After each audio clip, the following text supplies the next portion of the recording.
এরপরের প্রশ্ন হলো, চাকরি বা জীবিকার জন্য কি আমল করব? এই প্রশ্ন অনেক যুবক ভাইয়েরা আমাদের কাছে করেন। পরিশ্রম করতে রাজি না, কাজকাম করতে রাজি না, বা করলেও সেটা ধরি মাছ নাছুই পানি টাইপ। তারা আমল চায়, হুজুর একটা দোয়া শিখাই দেন, কাজ টাজ বেশি করতে পারবো না, যাতে রাতারাতি বড়লোক হয়ে যায়। আছে না নাই? অনেক ছেলেরা আছেন, অনেক মেয়েরা আছেন, পড়ালেখা ভালো করে করবে না, কলম নিয়ে যাবে, হুজুর ফু দিয়ে দেন যাতে পরীক্ষা ভালো করি। যারা পড়ালেখা করে সিরিয়াসলি, তারা পড়ালেখা শেষ করে আল্লাহর কাছে দোয়া করবে, আল্লাহ আপনি সাহায্য করেন, শেষ। আমরা চাই হলো হুজুর কিছু টাকা পয়সার বিনিময়ে আমাকে একটু শর্টকাট রাস্তা বলে দেখে আমি পার হয়ে যাই। হুজুরও যে নম্বরের, ওই দোয়া চাই নাও সে নম্বরের, সেও ফাঁকিবাজ। আর হুজুরও আল্লাহর কাছে দোয়া না শিখায়া ওই কলম পড়া দিয়া পয়সা কামাই করতে পারলে হুজুরেরও লাভ। আল্লাহ মাফ করুক, এটা কোনো সহি পদ্ধতি না। অনেক যুবকরা বিয়ে করার জন্য বারবার দোয়া চায়, হুজুর দোয়া শিখাই দেন কোনটা করলে বিয়ে তাড়াতাড়ি হবে। আরে বাবা, বিয়ে তাড়াতাড়ি হওয়ার আমল হলো কাজ শুরু করেন, পয়সা কামাই করেন, মাথার ঘাম পায়ে ফেলেন, হালাল রুজির জন্য গাধার মতো খাটেন।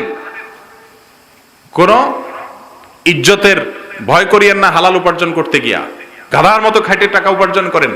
যখন আপনি পকেট ভর্তি টাকা নিয়ে আসবেন বাড়িতে, তখন বাপ মারে বিয়ের কথা আর বলার লাগবে না, বোঝা লাগবে না, এমনি দিব। মেয়ের বাপদের ঠেলা চোটে বিয়ে দিতে বাধ্য হবে, ঠিক না বেঠিক? এর পাশাপাশি মা বাবার জন্য যেটা বলা দরকার সেটা তো সবসময় বলি আমি। আর উপার্জনের জন্য আমল হলো, আল্লাহ বলেছেন ফাইদা কুদিয়াতিস সালাহ ফান্তাশিরু ফিল আরদ, নামাজ শেষ হয়ে গেছে, মসজিদে বের হয়ে যাও, বের হয়ে যাও। ওয়াবতাগু মিন ফাদলিল্লাহ, এবং পৃথিবীতে আল্লাহর রিজিক পড়ে আছে, উপার্জন করো, পরিশ্রম করো। এখন শুধু যুবকরা চাকরি খোঁজে।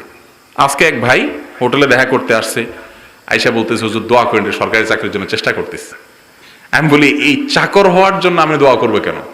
আমি দোয়া করবো আল্লাহ আমার ভাই একজন বড় চাকর হইতে চাইতেছে, আল্লাহ ওনাকে বড় চাকর বানাই দেন। বড় চাকরি হওয়া মানে বড় চাকর হওয়া, এটা কেমন দোয়া রে ভাই? আমি তো আপনার জন্য দোয়া করবো আল্লাহ এ লোকের মালিক বানাই দেন। চাকর হবেন কেন আপনি? নজরে তো নিচু কেন? 10 কেজি আম কিনে বসেন, ওই আম বিক্রি করে 50 টাকা লাভ করেন, ওই 50 টাকা দিয়ে আরো আধা কেজি বাড়াইয়া 10.5 কেজি কিনে বসেন, ওইটা দিয়ে 1100, আরো 100 টাকা লাভ করেন পর টিপে।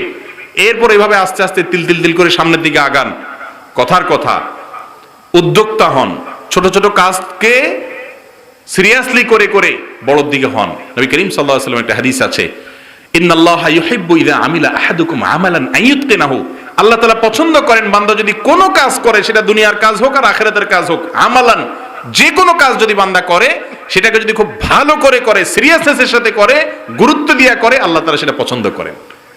অনেক যুবক ভাইরা আছেন দিনের পথে আসলে, ইসলাম চর্চা শুরু করলে, দায় রাখছে, কোরআন হাদিস অনুযায়ী চলা শুরু করছে, ইসলামকে প্র্যাকটিস করা শুরু করেছে, তাদেরকে দেখা যায় যে ইসলাম প্র্যাকটিস করার পর তারা ঢিলা হয়ে যায় দুনিয়ার ব্যাপারে। না দুনিয়া তো এটা, দুনিয়া তো এটা তো ফালতু জিনিস। আরে ভাই দুনিয়া ফালতু জিনিস তো, দুনিয়া লাগবে না চলার জন্য? যতটুকু লাগে ততটুকু তো হালাল উপার্জন করবেন, যতক্ষণ করবেন সিরিয়াসনেসের সাথে করবেন, ভালোভাবে করবেন। এই ঢিলা ঢালা করার জন্য ইসলাম আমাদেরকে বলে নাই।